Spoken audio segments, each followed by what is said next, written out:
ध्यान दें, शब्दकोश की चर्चा कर रहे थे ना, और कुछ प्रश्न हुए भी थे और कुछ गड़बड़ाहट भी चल रही थी।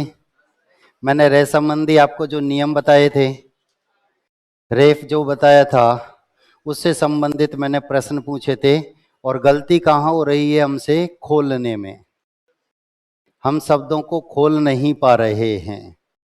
ठीक है, हम शब्दों को खोल नहीं पाए, गड़बड़ी यही हुई सबसे ज्यादा।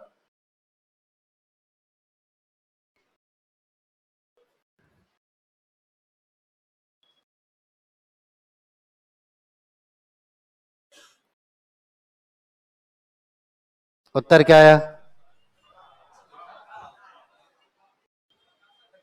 अभी भी फिर था। अब गड़बड़ हो गई ना, वहां भी यही होगा। जरूरी थोड़ी है मैं शब्द दे रहा हूं वही आए, ये जरूरी है क्या? शब्द परिवर्तित कर सकता है। हमको सिर्फ सिर्फ और सिर्फ खोलना आना चाहिए। यदि आप शब्द खोल देते हैं तो आसानी से उत्तर पढ़ते हैं। किसी भी शब्द की शुरुआत आधे वर्ण से होती है तो कहां लिखा जाता है? अंत में लिखा जाता है। वह पूरा है क्या आधा है? पूरा है। ये उत्तर हो सकता है क्या? पहले नंबर पर पूछे तो हो सकता है। पे आधा है कि पूरा है? पूरा है, ये भी उत्तर हो सकता है। पे आधा है कि पूरा है? आधा है, ये उत्तर नहीं हो सकता। पे आधा है कि पूरा है? उत्तर हो सकता है क्या? नहीं हो सकता। तो ये दोनों तो ऐसे ही हट गए। इन दोनों में ये कॉमन था। किसी भी शब्द की शुरुआत आधे वर्ण से होती है तो कहां लिखा जाता है? अंत में। तो ये पूरा है, ये आधा है, ये लास्ट में गया, बचा क्या? रे और री का अंतर समझ में आना चाहिए बस। ये रे लिखे हुए हैं और ये री लिखी हुई है, बस इतना सा अंतर है।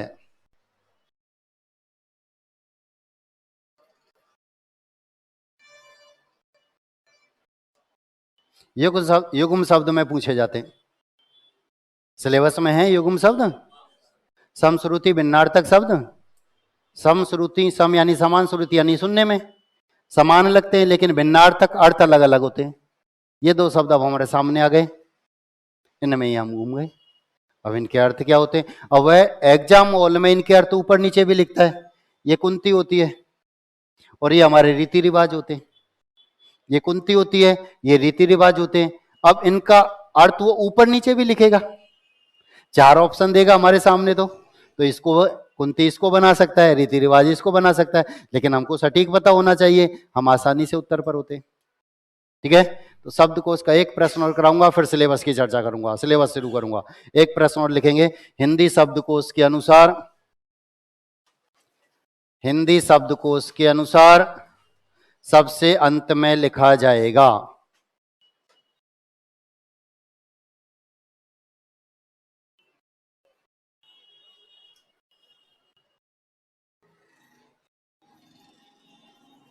हिंदी शब्दकोश के अनुसार सबसे अंत में लिखा जाएगा। चार ऑप्शन है, ब्रह्म, भ्रष्ट, भ्राता, भाई। ऑनलाइन वाले भी आ जाओ, उत्तर पर पहुंचेंगे।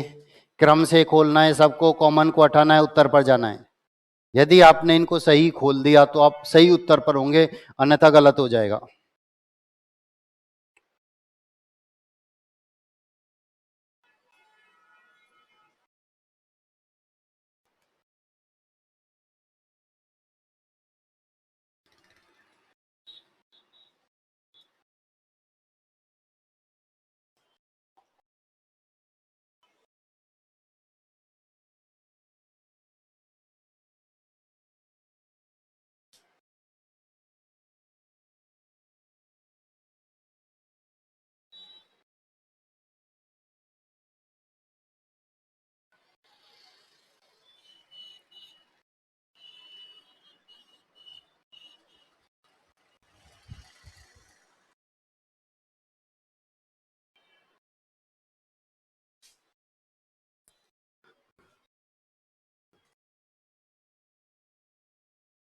सबको खोलना है, कॉमन को हटाना है, उत्तर पर जाना है।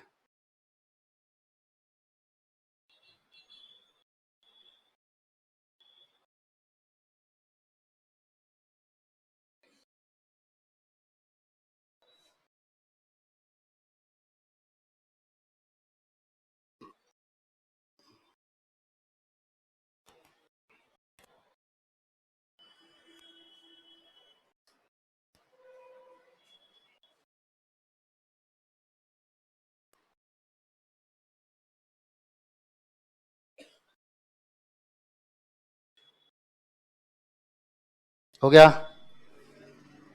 अभी कार्य प्रगति पर है, गर्दनें झुकी हुई है।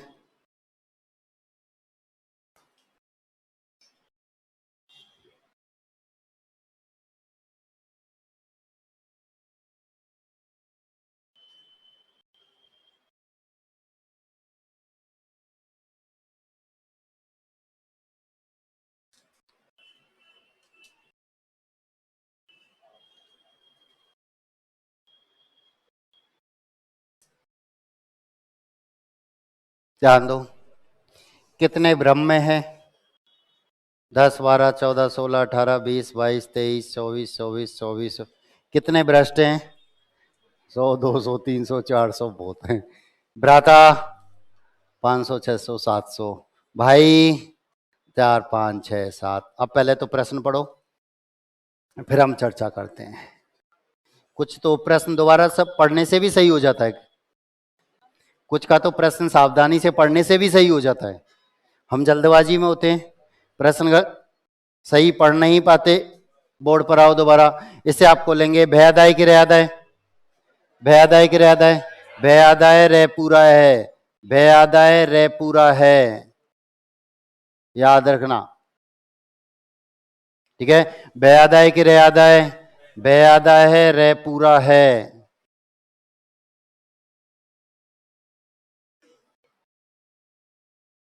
भयादाय की रेयादाय, भयादाय है, रे में आ की मात्रा है, तय में आ की मात्रा है। भय आदाय के पूरा है, भय में आ की मात्रा है और ई जो कॉमन है, जो एक जैसा है, हटा दो।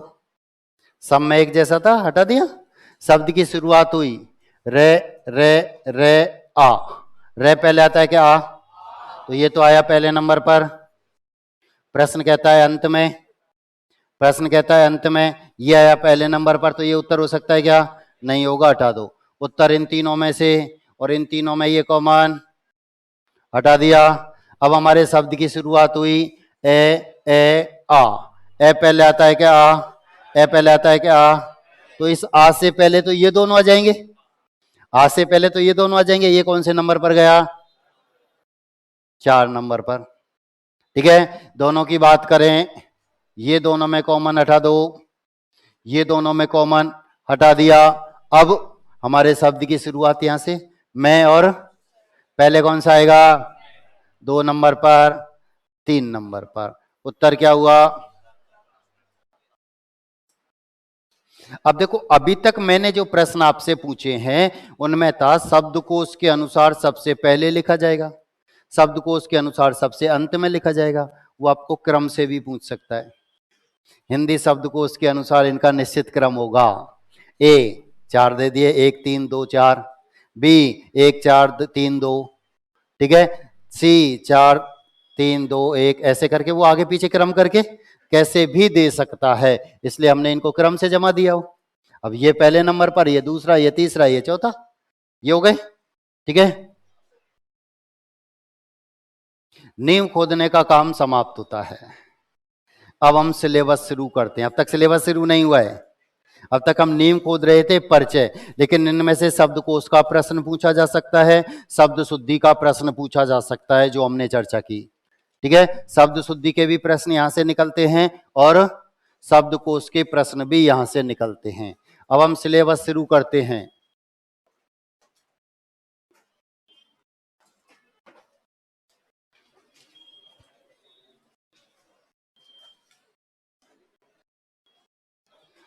संधि, आवश्यक सूचना। संधि आज शुरू हो रही है, जब खत्म होगी टेस्ट होगा। जिस दिन खत्म होगी, 2 दिन में खत्म होगी तो उसके अगले दिन टेस्ट, 4 दिन में खत्म होगी तो अगले दिन टेस्ट, 10 दिन में खत्म होगी तो अगले दिन टेस्ट। जिस दिन संधि खत्म होगी उसके अगले दिन टेस्ट होगा। ये टेस्ट आपकी संख्या के ऊपर निर्भर करेगा। यथावत रहती है तो टेस्ट होगा, कम रहती है तो स्थगित कर दूंगा, समास पढ़ाऊंगा। फिर आपातकालीन टेस्ट, मुझे लगा संख्या पूरी है, फिर उस दिन टेस्ट होगा, ठीक है। दो होंगे। एक ऑब्जेक्टिव होगा, जो शक्ल आपको एग्जाम हॉल में देखने को मिलेगी, ऑप्शन आपके सामने रहेंगे। दूसरा ऑप्शन गायब, लिखकर बताओ। जब हर टॉपिक के साथ यही करूंगा मैं, हर टॉपिक के साथ, ठीक है। जब लिखने वाला कर लेंगे तो ऑप्शन में बचेगा ही क्या, कुछ बचेगा क्या, याद रखना। तो क्योंकि हम टेस्ट निकालने के लिए ही आए हैं, टेस्ट वाले दिन गायब मत हो जाना। हिंदी में देसी कहावत है, पूत के पग तो पालने में ही दिख जाते हैं। जब यहीं नहीं है तो वहां कहाँ होंगे। तो यही मानना कि ये एग्जाम हॉल है, ये मैंने पहले दिन ही बताया था, और यहाँ पेपर ही हमको देना है। प्रश्न कैसे आते हैं उन सब की चर्चा, पेपर सॉल्व भी कराऊंगा फिर मैं आपको कि हमने क्या क्या गलती की थी, ये उत्तर क्यों नहीं। आप रेट भी लगाएंगे, ठीक है। 150 रुपए का डीडी लगेगा संस्था के नाम एक प्रश्न पर, ठीक है। अरे नहीं लगेगा, टेंशन में आ गए, नोट कर दो। तो हमारी संधि, पेन कॉपी अभी बंद करो, पहले थोड़ा समझेंगे बाद में लिखने का काम करेंगे। हिंदी व्याकरण का सबसे महत्वपूर्ण बिंदु, ठीक है। 8-10 प्रश्न पूछे जाते हैं, बहुत महत्वपूर्ण बिंदु है, याद रखना। इसके सहयोग से आप लगभग 20 प्रश्न सही करेंगे, कम से कम 20। इस बिंदु के सहयोग से 20 प्रश्न सही होंगे, तो मैं हल्के में मत लेना, बहुत महत्वपूर्ण बिंदु है, ठीक है। तो पेन कॉपी बंद करो, बोर्ड पर आ जाओ। हिंदी व्याकरण का सबसे महत्वपूर्ण बिंदु होता है संधि। हम कहते हैं मोटरसाइकिल, तो आज भी नाम आता है हीरो होंडा, चाहे अलग अलग हो गए लेकिन मुख से अभी भी हीरो होंडा ही निकलता है। हम कहते हैं कार, तो आज भी नाम आता है मारुति। हम कहते हैं पेस्ट, तो आज भी नाम आता है कोलगेट। कई महारथी तो दुकान पर जाते हैं और कहते हैं भाई साहब पेप्सोडेंट कोलगेट दे दो, क्योंकि ये ब्रांड बन चुके हैं, हम इन्हें इन्हीं नाम से जानते हैं। ठीक उसी प्रकार हम कहते हैं व्याकरण, तो मुख से निकलता है संधि समास। पूरी व्याकरण को हम संधि समास के नाम से जानते हैं, तो महत्वपूर्ण बिंदु तो है। आज का जो छात्र है वह बिंदु विशेष की गहराई में बहुत अंदर तक गया। बाजार में जितनी भी पुस्तकें, गाइड या नोट्स उपलब्ध हैं, सब पढ़ डाले। इसलिए सामने वाले को चैलेंज करता है, पूछ कहां से पूछता है, मैं भी तैयार हूं। और यही कारण है कि पेपर खत्म होते ही रिट लगना शुरू हो जाती है। आपने जो प्रश्न पूछा वह गलत, आपने जो ऑप्शन दिए वे गलत, आप जो उत्तर मान रहे वह गलत। जिस पुस्तक से आपने पेपर बनाया हमने भी पढ़ी है और रिट लगती है, इसके बावजूद भी एग्जामिनर छटनी करता है। अब वह क्या करता है, बिंदु विशेष की गहराई में नहीं जाता, ऊपर ही ऊपर से प्रश्न पूछता है और अपना काम निकाल लेता है। ऐसे कुछ प्रश्न यहां से पूछे जा चुके हैं। सबसे पहला प्रश्न, संधि का अर्थ क्या होता है?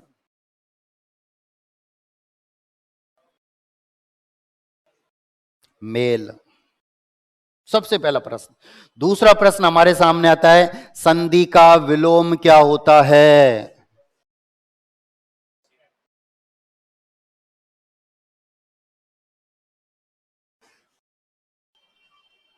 पटवार प्री 2016, पेपर जाकर देखना, यथावत मिलेगा।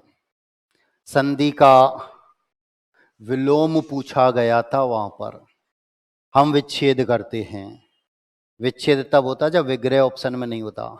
प्रश्न पूछा जाता है समास का विलोम, हम विग्रह करते हैं, जबकि व्यास होता है। समास में चर्चा करेंगे हम, वो चर्चा हम समास में करेंगे, याद रखना। तो ये पूछा जा चुका है, और ऐसे ऐसे प्रश्न हमारे सामने आते हैं, ऐसे प्रश्न, और ये गलत हो जाते हैं। बहुत सामान्य परिचय से वो प्रश्न पूछता है और हमसे गलत हो जाते हैं। हम क्या कहते हैं, पेपर कठिन है। हम क्या कहते हैं, पेपर कठिन। प्रश्न पूछा गया राजस्थान की राजधानी क्या है, हम कहें पेपर कठिन है, किसी कोचिंग में नहीं लिखाया। अब बताओ क्या लिखाना था इसमें? वही स्थितियां हैं। आज परिभाषा के प्रश्न भी पूछे जा रहे हैं। 11 अक्टूबर 2013 को थर्ड ग्रेड अध्यापक का पेपर हुआ, 2 प्रश्न परिभाषा के पूछे गए, संयुक्त वर्ण की परिभाषा और क्रिया की परिभाषा, याद रखना। 2 प्रश्न परिभाषा के पूछे गए थे। 10 जुलाई 2015 को आरजेएस का पेपर हुआ था। 4 प्रश्न परिभाषा के पूछे गए, समास की परिभाषा, कारक की परिभाषा, काल की परिभाषा, निश्चयवाचक सर्वनाम की परिभाषा, प्रश्न पूछे गए। 23 सितंबर 2017 को एलडीसी का पेपर हुआ था। 3 प्रश्न परिभाषा के पूछे गए। 2018 की बात करूं, जो एलडीसी के पेपर 4 हुए थे, 12 अगस्त को, 19 अगस्त को, 9 सितंबर को, 16 सितंबर को, 4 पेपर हुए थे।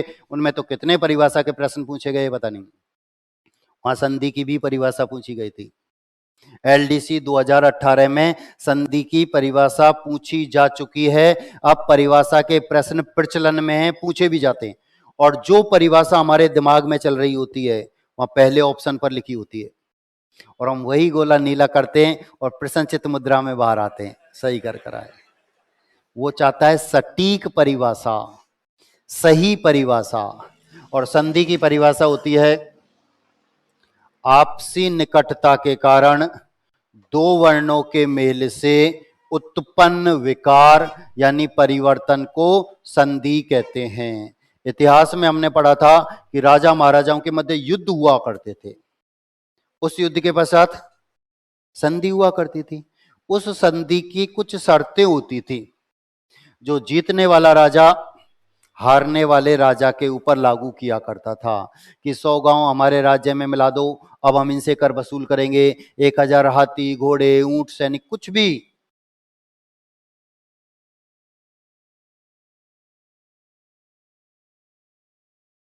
ये 2 राजा हैं, दोनों के मध्य युद्ध हुआ, ये जीता, ये हारा।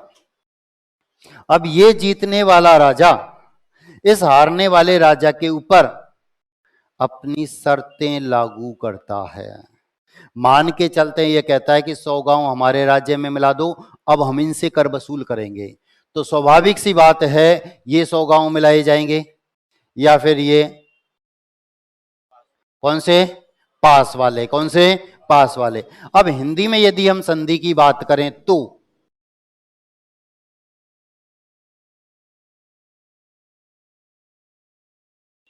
क्या हम इन 2 वर्णों को आपस में मिला सकते हैं? है और यह मिला सकते हैं क्या? मिला सकते हैं क्या? नहीं मिला सकते। ठीक उसी प्रकार जिस प्रकार इस राजा ने ये वाली भूमि न लेकर अपने पास वाली भूमि ली थी, उसी प्रकार हम भी पास पास वाले वर्णों को ही आपस में मिलाएंगे। ये नहीं किसी भी वर्ण को उठाया और कहीं ले जाकर मिला दिया। और परिभाषा में इन शब्दों का प्रयोग हुआ है, आपसी निकटता। आपसी निकटता यानी पास पास वाले वर्ण। इस राजा ने जब ये भूमि ली तो क्या इसके क्षेत्रफल में परिवर्तन नहीं हुआ? क्या इसके क्षेत्रफल में परिवर्तन नहीं हुआ? ठीक उसी प्रकार जब वर्ण आपस में मिलेंगे तो क्या विकार उत्पन्न नहीं होगा? क्या परिवर्तन हमारे सामने नहीं आएगा? तो जो विकार उत्पन्न होता है, जो परिवर्तन हमारे सामने आता है, वही हमारी संधि होती है।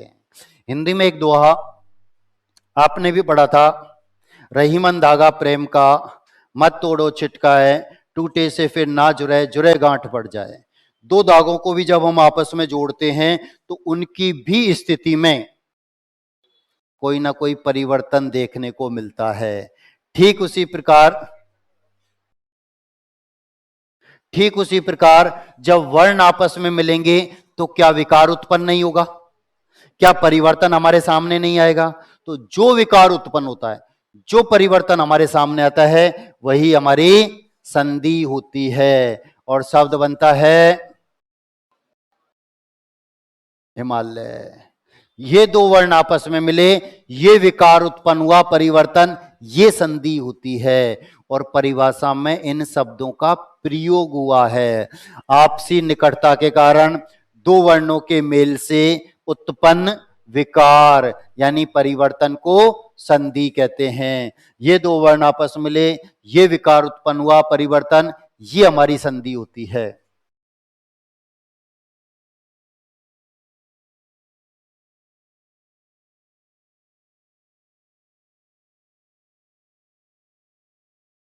ये दो वर्ण आपस में मिले, ये विकार उत्पन्न हुआ परिवर्तन, ये हमारी संधि होती है।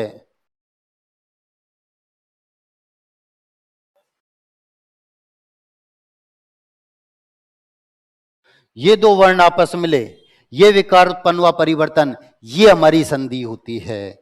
तो हम कहते हैं आपसी निकटता के कारण दो वर्णों के मेल से उत्पन्न विकार यानी परिवर्तन को संधि कहते हैं। अब बाजार में कई गाइड आपको ऐसी भी मिलेंगी जिनमें लिखा हुआ है कि दो या दो से अधिक वर्णों के मेल को संधि कहते हैं। छठी क्लास से यही परिभाषा पढ़ते हुए आ रहे हैं, छठी क्लास से यही परिभाषा हम पढ़ते हुए आ रहे हैं। प्रश्न पूछा गया संधि किसे कहते हैं और पहले ऑप्शन में यही लिखी हुई नजर आती है और हम यही गोला नीला करते हैं, प्रसंचित मुद्रा में बाहर आते हैं। याद रखना संधि में दो ही वर्ण आपस में मिलते हैं, दो से अधिक वर्ण कभी भी आपस में नहीं मिलते।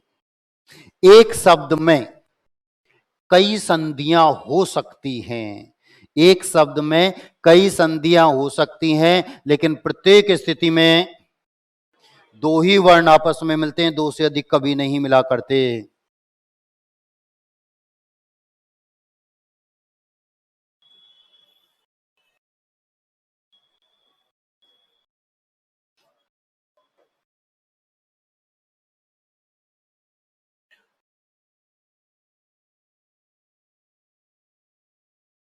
ये दो वर्ण आपस में मिले, ये दो वर्ण आपस में मिले, दो से अधिक का है।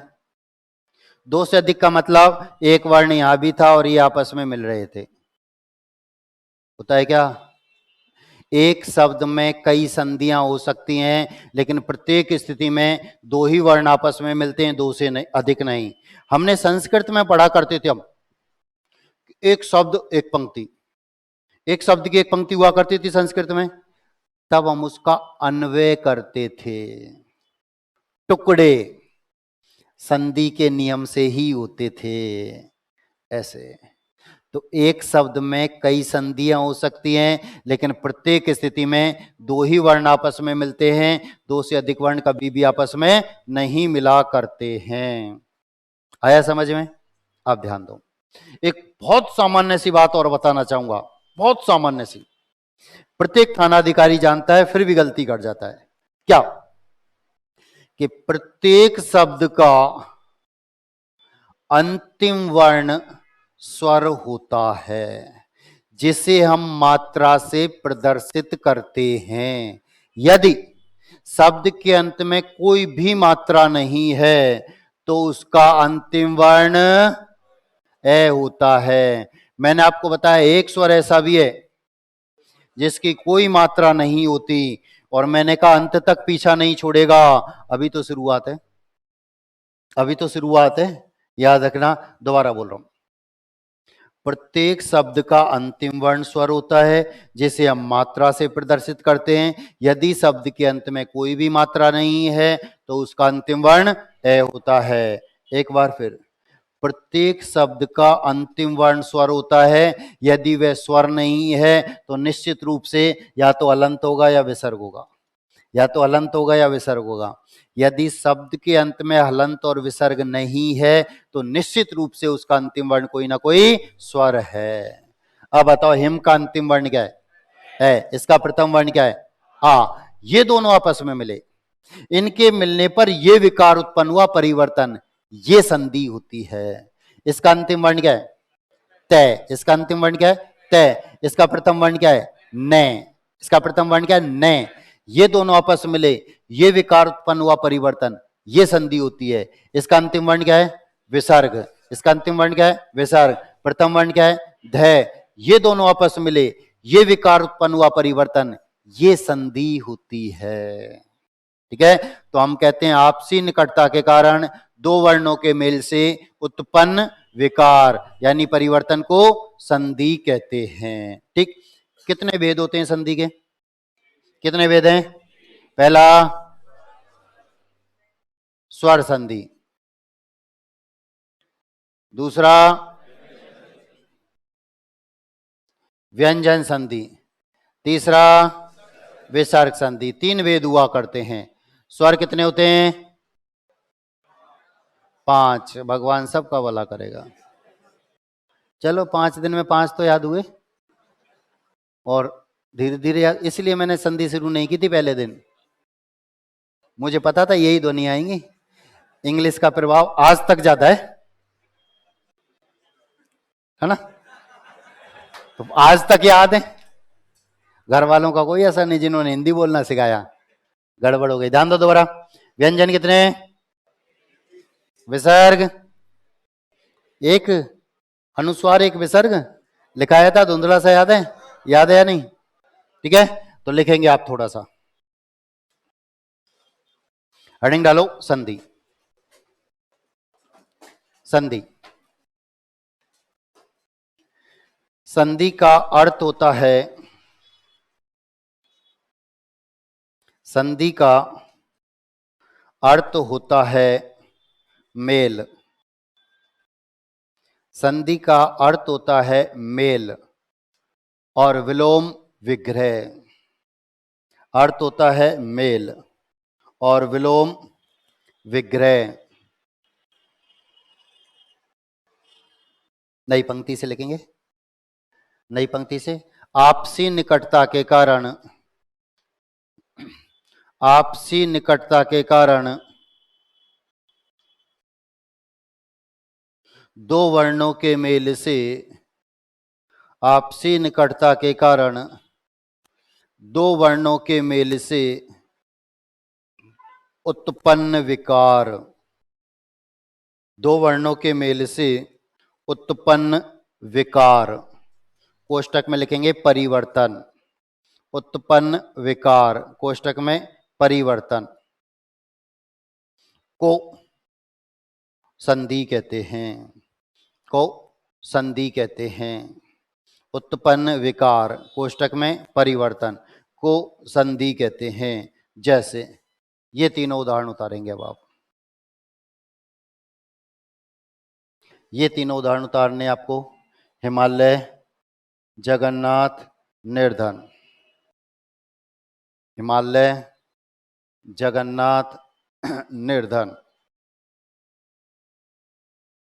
हिम प्लस आलय, हिमालय, जगत प्लस नाथ, जगन्नाथ, नि प्लस धन, निर्धन। संधि के भेद, 3 भेद होते हैं, तीनों नाम उतारेंगे। स्वर संधि, व्यंजन संधि, विसर्ग संधि।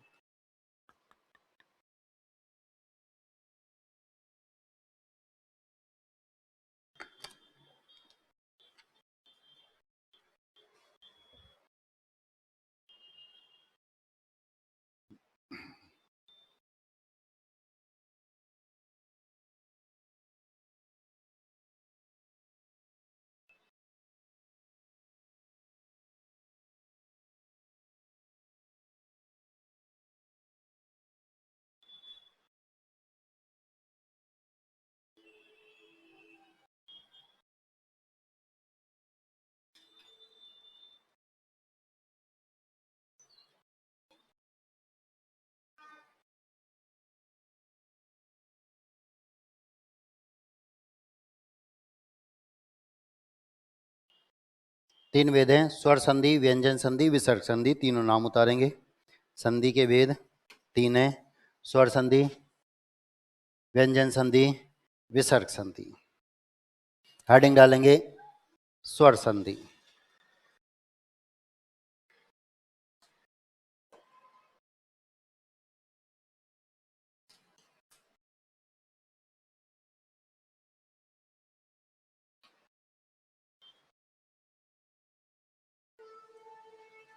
बोर्ड वाला हटा दो ना, बोर्ड वाला। पेन कॉपी बंद करो।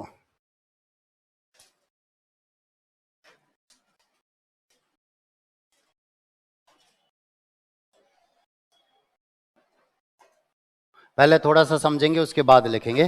पेन कॉपी बंद कर दो, बोर्ड पर आ जाओ सभी, ध्यान देना। स्वर संधि, स्वर कितने होते हैं? 11। स्वर कितने होते हैं? स्वर संधि में यही 11 स्वर आपस में मिलते हैं। आगे पीछे कोई सा कहीं भी हो सकता है, लेकिन प्रत्येक स्थिति में स्वर होता है। यानी स्वर का स्वर के साथ मेल और उत्पन्न विकार। स्वर संधि होती है। 11 स्वर हैं, 11 स्वर हैं, यही 11 स्वर आपस में मिलेंगे। आगे पीछे कोई सा कहीं भी हो सकता है, लेकिन प्रत्येक स्थिति में स्वर होगा। यानी स्वर का स्वर के साथ मेल और उत्पन्न विकार स्वर संधि होती है। दो पद होते हैं, एक पूर्व पद, एक उत्तर पद। प्लस से जो पहले लिखा है पूर्व पद, प्लस के जो बाद लिखा है उत्तर पद। तो मैं ये कह सकता हूं पूर्व पद का अंतिम वर्ण, उत्तर पद का प्रथम वर्ण, दोनों स्वर होते हैं तो ही स्वर संधि होती है। पूर्व पद का अंतिम वर्ण, उत्तर पद का प्रथम वर्ण, दोनों स्वर तो स्वर संधि। मोटे तौर पर मैं ये भी कह सकता हूं कि प्लस से पहले और प्लस के बाद, प्लस से पहले और प्लस के बाद दोनों स्थानों पर स्वर होता है तो स्वर संधि होती है।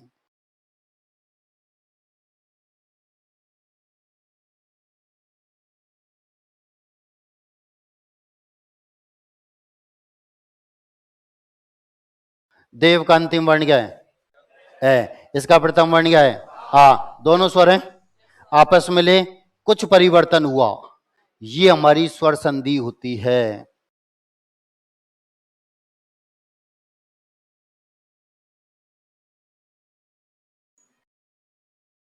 अंतिम वर्ण क्या है? आ। प्रथम वर्ण क्या है? दोनों स्वर हैं, आपस में ले कुछ परिवर्तन हुआ, ये स्वर संधि होती है। क्या हो गया?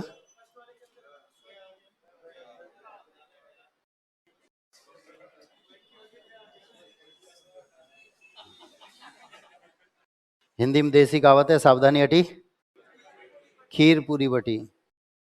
ये याद रखना, बोर्ड पर टिक रहे हो सब कुछ। मैंने अभी अभी इसीलिए मैंने आपको यह बताया था कि प्रत्येक शब्द का अंतिम वर्ण स्वर होता है जिसे हम मात्रा से प्रदर्शित करते हैं। यदि शब्द के अंत में कोई मात्रा नहीं है तो उसका अंतिम वर्ण ए होता है, क्योंकि यही एक ऐसा स्वर है जिसकी कोई मात्रा नहीं होती, बाकी के सबकी मात्रा होती है।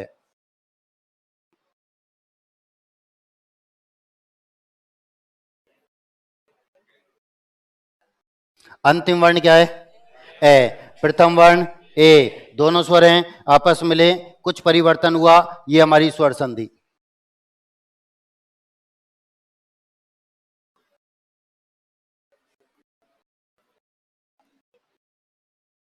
अंतिम वर्ण क्या है? अंतिम वर्ण क्या है? अंतिम वर्ण क्या है? अभी मैंने आपको बताया प्रत्येक शब्द का अंतिम वर्ण स्वर होता है जिसे हम मात्रा से प्रदर्शित करते हैं। ये तो मात्राओं का स्थान है, आगे पीछे ऊपर नीचे कहीं भी हो सकती है। यदि बड़ी की मात्रा होती तो इधर आ जाती, छोटे ऊ की मात्रा होती तो नीचे ही रह जाती, एक की मात्रा होती तो ऊपर पहुंच जाती। तो ये तो मात्राओं का स्थान है, आगे पीछे ऊपर नीचे कहीं भी हो सकती है। ठीक है, इसलिए मैंने आपसे कहा कि प्रत्येक शब्द का अंतिम वर्ण स्वर होता है जिसे हम मात्रा से व्यक्त करते हैं। तो यदि का अंतिम वर्ण ई, इसका प्रथम वर्ण ए, दोनों स्वर हैं, आपस में मिले कुछ परिवर्तन हुआ, ये हमारी स्वर संधि।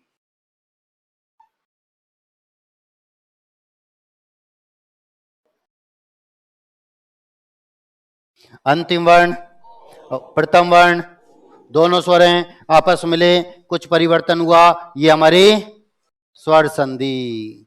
यानी स्वर का स्वर के साथ मेल और उत्पन्न विकार स्वर संधि होती है। अभी मैंने आपसे कहा कि प्लस से पहले और प्लस के बाद दोनों स्थानों पर स्वर होता है तो स्वर संधि होती है। ये प्लस है, इससे पहले ए, आ, ए, ई, औ सभी स्वर हैं। इसके बाद आ, ई, उ सभी स्वर हैं। यानी स्वर का स्वर के साथ मेल और उत्पन्न विकार स्वर संधि होती है। ठीक है, कितने भेद होते हैं? पहला दीर्घ संधि, दूसरा गुण संधि, तीसरा वृद्धि संधि, चौथा यण संधि और पांचवा अयादि संधि। इनके अलावा भी कुछ सुना था क्या सर? में सुना तो था, पर रूप पूर्व रूप संस्कृत में होते हैं, हिंदी में नहीं होते। ठीक है, याद रखना। तो लिखेंगे आप स्वर संधि।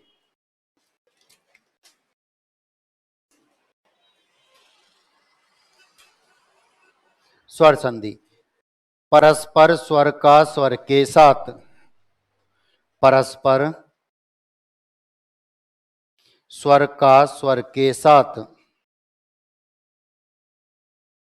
परस्पर स्वर का स्वर के साथ मेल होने पर, परस्पर स्वर का स्वर के साथ मेल होने पर जो विकार उत्पन्न होता है, मेल होने पर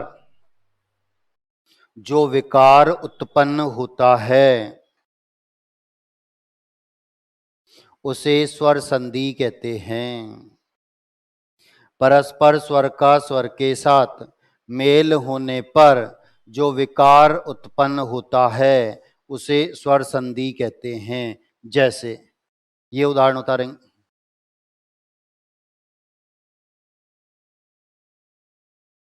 ये उदाहरण उतारने, देवालय रमेश एक एक यद्यपि भावुक।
हो गया। स्वर संधि के वेद 5 वेद हैं, पांचों नाम उतारो। दीर्घ संधि, गुण संधि, वृद्धि संधि, यण संधि, अयादि संधि।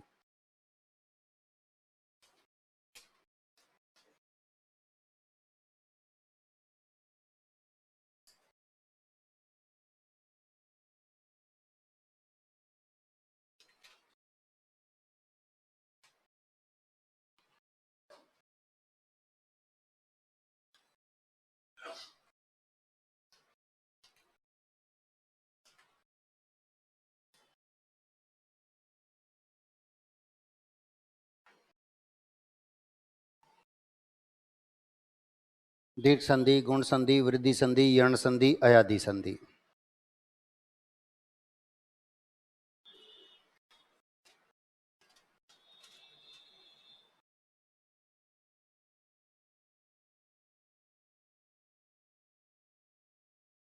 हेडिंग डालेंगे दीर्घ संधि।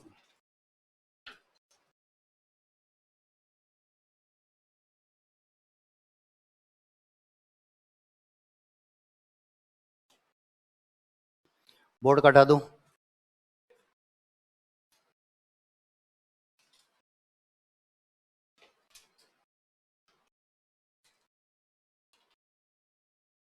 हेडिंग डालेंगे फिर दीर्घ संधि।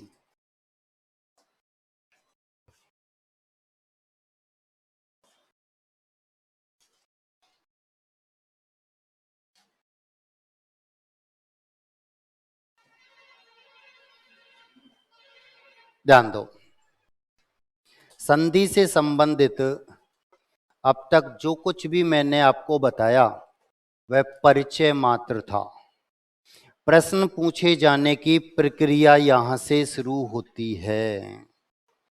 कहने का मतलब सिर्फ इतना सा है कि यदि बहुत छोटी सी भी बात समझ में नहीं आती है तो पूछते हुए चलना कि सर एक बार और बता दो, नहीं आया समझ में। ठीक है, बहुत छोटी सी भी बात बताता हुआ चलूंगा।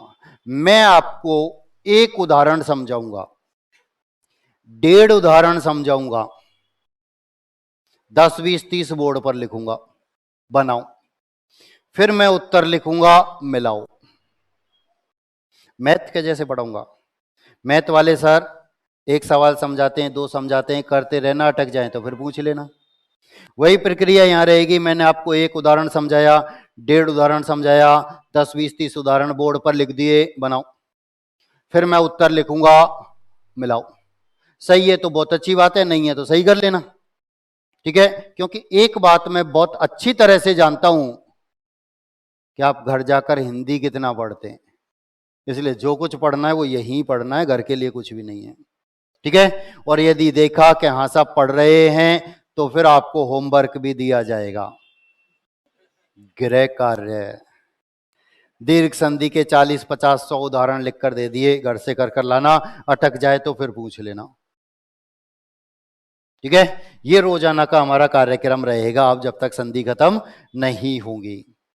तो जहां समझ में नहीं आए वहीं रोक देना। पहले लिखो नियम, दीर्घ संधि।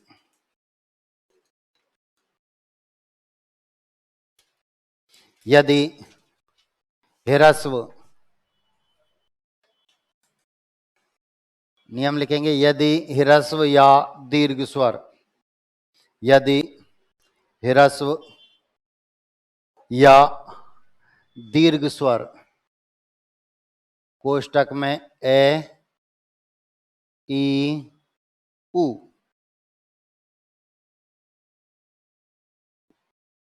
यदि ह्रस्व या दीर्घ स्वर, कोष्टक में ए ई उ के बाद, दोबारा बोल रहा हूं, दोबारा ध्यान दो, कुछ रह गए पीछे। पड़ोसी की कॉपी मत देखा करो, हाथ खड़ा कर दिया करो, मैं दोबारा बोल दिया करूंगा, क्योंकि हमारे समझ में आना चाहिए। हमने लिखा यदि ह्रस्व या दीर्घ स्वर ए ई उ के बाद समान, के बाद समान ह्रस्व या दीर्घ स्वर आए तो, के बाद समान ह्रस्व या दीर्घ स्वर आए तो, के बाद समान ह्रस्व या दीर्घ स्वर आए तो, दोनों के स्थान पर, दोनों के स्थान पर दीर्घ एकादेश होता है, दोनों के स्थान पर दीर्घ एकादेश होता है, दीर्घ एकादेश होता है, दोनों के स्थान पर दीर्घ एकादेश होता है। एकादेश का मतलब होता है दो के स्थान पर एक होना, दो के स्थान पर एक होना एकादेश होता है। आपने मुझे 2 50 50 के नोट दिए, मैंने आपको 100 का नोट दे दिया, तो दो के स्थान पर एक हुआ, ये एकादेश कहलाता है। ठीक है, दोबारा नियम बोल रहा हूं, आप मिलाएंगे।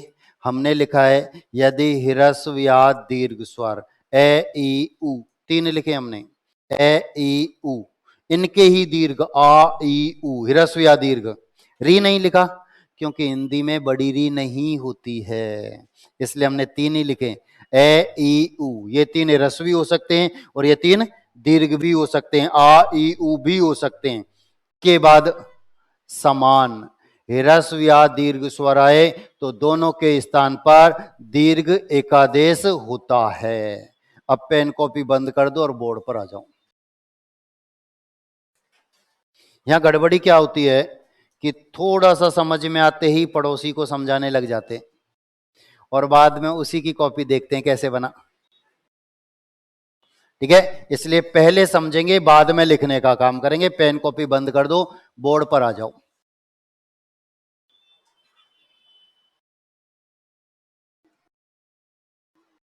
युग प्लस अंतर।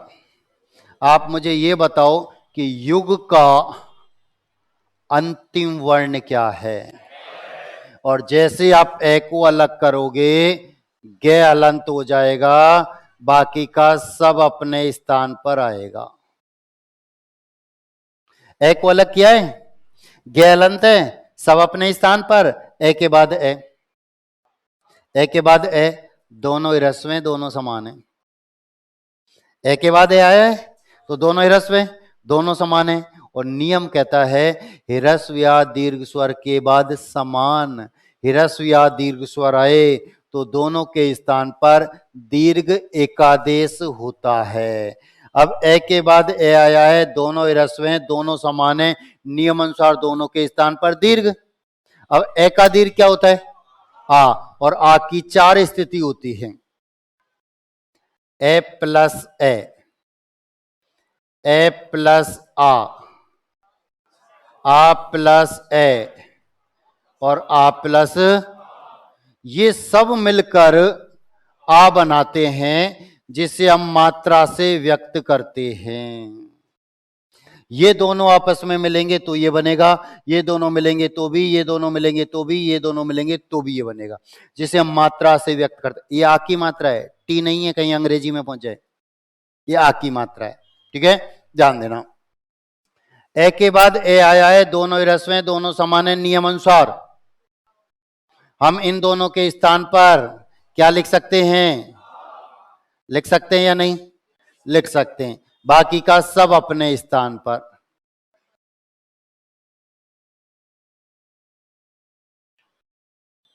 ये अपने स्थान पर, नियम से जो कुछ बचा यथावत सबको मिलाओ। आ को हम मात्रा से व्यक्त करते हैं, आ को हम मात्रा से, तो आ के स्थान पर हम मात्रा लगा सकते हैं और शब्द बनता है युगांतर। कोई थानाधिकारी जिसके समझ में नहीं आया दोबारा ध्यान दो। देखो मैंने क्या किया, ए को अलग किया, गे अलंत हुआ, सब अपने स्थान पर। ए के बाद ए, दोनों ह्रस्व, दोनों समान, नियमानुसार दोनों के स्थान पर आ, बाकी का यथावत। आ को मात्रा से व्यक्त किया और शब्द बना युगांतर। संधि से संबंधित प्रश्न एग्जाम हॉल में 3 तरह से पूछे जाते हैं। 3 तरीके से एग्जाम हॉल में संधि के प्रश्न देखने को मिलते हैं। पहला तरीका, ये दिया, ये पूछा, ये दिया, ये पूछा कि युग प्लस अंतर का संधि युक्त पद होगा। ठीक है। दूसरा, ये दिया, ये पूछा, ये दिया, ये पूछा, यानी युगांतर का संधि विच्छेद होगा। और तीसरा तरीका, युगांतर में कौन सी संधि है, यानी जोड़ना, तोड़ना, पहचानना। 3 तरह के प्रश्न आते हैं, जोड़ना, तोड़ना, पहचानना, 3 तरह के प्रश्न आते हैं। तीनों तरीके आने चाहिए। हमारी जो संधि होती हैं ये हमारे समाज के नियमों के एकदम विपरीत होती हैं, उल्टी। संधि समाज के नियमों के विपरीत होती हैं, उल्टी होती हैं। कैसे? हमारे समाज में संबंध विच्छेद करने में 1 मिनट या उससे भी कम समय लगता है। मैं आपसे संबंध विच्छेद करना चाहूं, अभी हाथापाई करूं, गाली गलौज करूं और संबंध विच्छेद, अब हमको मिलाने में चाहे हमारे सारे रिश्तेदार जुट जाएं फिर भी कोई गारंटी नहीं कि मिलेंगे। घर में शादी है, कभी चाचा नहीं आता, कभी ताऊ नहीं आता, कभी मामा नहीं आता, कभी फूफा नहीं आता। आए दिन समाज में देखने को मिलता है। अलग अलग तो आसानी से हो गए, मिलते नहीं हैं। यहां थोड़ा सा उल्टा है, दोनों अलग अलग हैं, आसानी से मिल गए, टुकड़े नहीं होते हैं। आज तक हमारे द्वारा जितनी भी पुस्तकें, गाइड या नोट्स पढ़े गए, सब में यहां से यहां आने का ही तरीका लिखा है। वापस कैसे जाते हैं किसी भी पुस्तक में नहीं लिखा। क्यों? स्प्रिंग बोर्ड एकेडमी कहां है मैं नहीं जानता हूं। मेरा भाई आया, मुझे यहां छोड़ गया, अब मैं अपने घर तो आसानी से वापस जा सकता हूं। प्रत्येक लेखक ने भी यही सोचा, जब मैंने यहां से यहां पहुंचा दिया तो वापस तो अपने आप आ जाएगा। जबकि अभी मैंने आपसे कहा संधि समाज के नियमों के विपरीत है, वापस नहीं जाया जाता। तो जोड़ना, तोड़ना और पहचानना, 3 तरह के प्रश्न आएंगे। जोड़ना, तोड़ना, पहचानना, और तीनों की तीनों तरीके हमें आने चाहिए। ठीक है, तो सबसे पहले मैं आपको दीर्घ संधि की पहचान बता देता हूं। दीर्घ संधि के जितने भी उदाहरण होते हैं उन सब में आ, ई, उ की मात्राएं आती हैं। ध्यान दो दोबारा, दीर्घ संधि के जितने भी उदाहरण होते हैं उन सब में इन तीनों में से कोई एक मात्रा निश्चित रूप से देखने को मिलती है। यदि शब्द के अंतर्गत इन तीनों में से कोई भी मात्रा नहीं है तो वह दीर्घ संधि का उदाहरण भी नहीं होता है। यानी दीर्घ संधि का उदाहरण होने के लिए इन तीनों में से किसी एक मात्रा का होना अनिवार्य है, जरूरी नहीं, अनिवार्य। दोनों में अंतर है। सिलेक्शन होना, चयन होना जरूरी है कि अनिवार्य है? जरूरी का मतलब हो जाए तो ठीक, नहीं काम तो चल ही रहा है। अनिवार्य अब नहीं टाल सकते। तो अब हम दीर्घ संधि के उदाहरण पहचान सकते हैं, पहचान सकते हैं या नहीं? पहचान सकते हैं। ठीक है, विच्छेद का तरीका आज मैं आपको बता रहा हूं, अगली क्लास में मैं आपसे पूछूंगा। आधे से ज्यादा थाना अधिकारी भूल जाएंगे, इसलिए ध्यान से सुनना। विच्छेद का सबसे सरल और आसान तरीका, सबसे सरल और आसान तरीका कि जिस मात्रा से उदाहरण की पहचान करते हैं उस मात्रा को अलग कर दो, अपना विच्छेद हो जाएगा। जिस मात्रा से आप पहचानते हैं कि इस संधि का उदाहरण है उसी मात्रा को निकाल दो, विच्छेद हो जाएगा। कैसे? युगांतर किस संधि का उदाहरण है? दीर्घ संधि का। कैसे पहचाना? आ की मात्रा से। तो आ को अलग करो,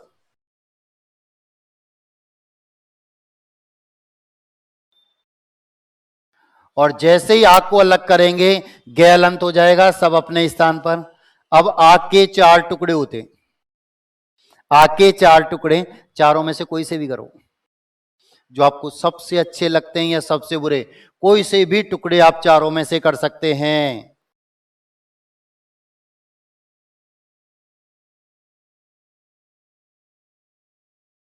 मैंने सबसे नीचे वाले टुकड़े किए। आ और आ मिलकर भी आ बनाते हैं, हम टुकड़े कर सकते हैं, कर सकते हैं। नहीं पता मैंने, तो हमने तो ये टुकड़े किए, कोई से भी कर देना।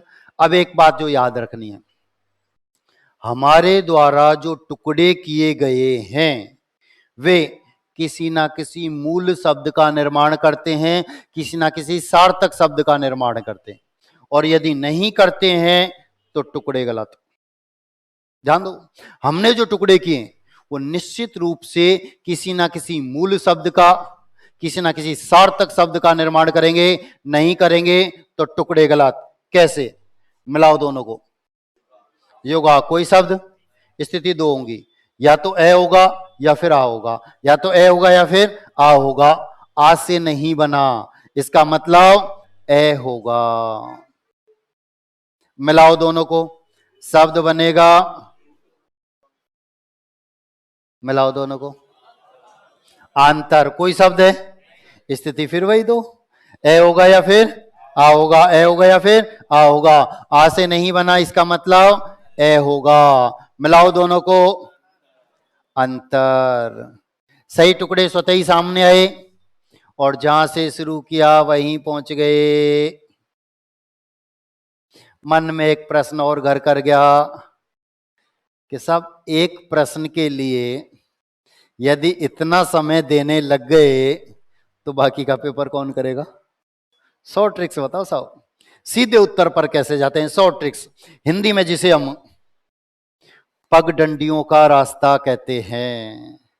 हिंदी में एक कहावत है, आप सबने सुनी, कि चलना तो सड़क का ही चाहे फेर क्यों ना हो, और बैठना तो भाइयों का ही चाहे बैर क्यों ना हो। तो सड़क वाला रास्ता तो मैंने आपको दिखा दिया, आप चाहते हैं पगडंडियों का रास्ता। 100 ट्रिक्स कि सीधे उत्तर पर कैसे जाते हैं, ये बताओ साहब। ध्यान देना, आगे यही काम आएगा। दो पद है, एक पूर्व पद और एक उत्तर पद। प्लस से पहले पूर्व पद, प्लस के बाद उत्तर पद। उत्तर पद का प्रथम वर्ण हटा दो, उत्तर पद का प्रथम वर्ण हटा दो। ये उत्तर पद है, इसका प्रथम वर्ण क्या है, हटा दो। इसकी दीर्घ मात्रा पूर्व पद में लगा दो, इसकी दीर्घ मात्रा पूर्व पद में लगा दो। अब ए का दीर्घ क्या है, तो आ की मात्रा पूर्व पद में लगा दो।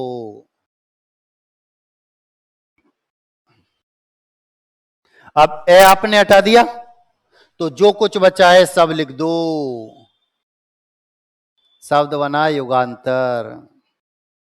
क्या याद रखना है, उत्तर पद का प्रथम वर्ण हटाओ, दीर्घ मात्रा लगाओ। उत्तर पद का प्रथम वर्ण हटाओ, दीर्घ मात्रा लगाओ। ए हटाएंगे आ की मात्रा, ई हटाएंगे तो बड़ी ई की मात्रा, ऊ हटाएंगे तो बड़े ऊ की मात्रा।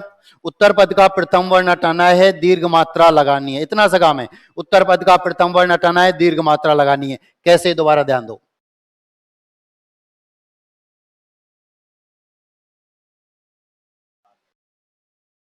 कुछ नहीं खोलना, सीधे उत्तर पर जाना है, कुछ नहीं खोलना, सीधा उत्तर। उत्तर पद का प्रथम वर्ण हटाओ, दीर्घ मात्रा लगाओ। आ हटाने के बाद जो कुछ बचा है सब लिख दो। शब्द बना। किस संधि का उदाहरण है, कैसे पहचाना, आ की मात्रा से, तो आ को अलग कर दो। जैसे ही आ को अलग करेंगे मैं अलंत हो जाएगा, सब अपने स्थान पर। आ को अलग किया, मैं अलंत, सब अपने स्थान पर। आके फिर वही चार टुकड़े, नहीं पता कौन से हो गए, कोई से भी करो, जो आपको सबसे अच्छे लगे या सबसे बुरे, कोई से भी टुकड़े आप कर सकते हैं। मैंने तीसरे नंबर के किए, आप कोई से भी कर देना। अभी अभी मैंने आपको बताया कि हमारे द्वारा जो टुकड़े किए गए हैं वे किसी ना किसी मूल शब्द, सार्थक शब्द का निर्माण करते हैं, और यदि नहीं करते हैं तो टुकड़े गलत। मिलाओ दोनों को, क्या बना, हिमा कोई शब्द, स्थिति फिर वही दो, ए होगा या फिर आ होगा। आ से नहीं बना, इसका मतलब ए होगा। दोनों को मिलाओ, शब्द बनेगा हिम। मिलाओ दोनों को, अले कोई शब्द, स्थिति फिर वही दो, ए होगा या फिर आ होगा। ऐसे नहीं बना, इसका मतलब आ होगा। मिलाओ दोनों को, शब्द बनेगा आले। सही टुकड़े स्वतः ही सामने आए, जहां से शुरू किया वहीं पहुंच गए। तो क्या याद रखा, उत्तर पद का प्रथम वर्ण हटाओ, दीर्घ मात्रा लगाओ। उत्तर पद का प्रथम वर्ण हटाओ, दीर्घ मात्रा लगाओ। यही तो 10-20 उदाहरण दूं तो बना दोगे। पहले ये उतारो।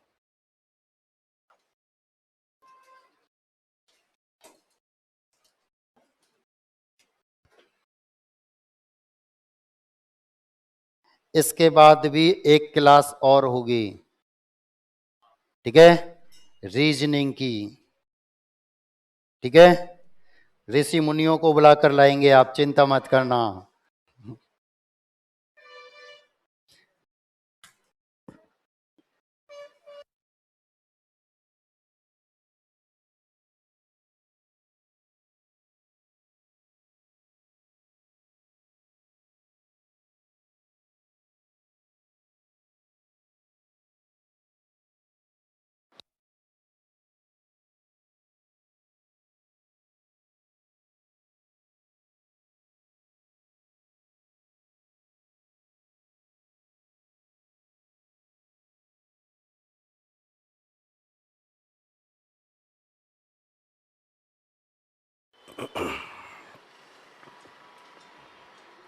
नोट कर लिया है भाई।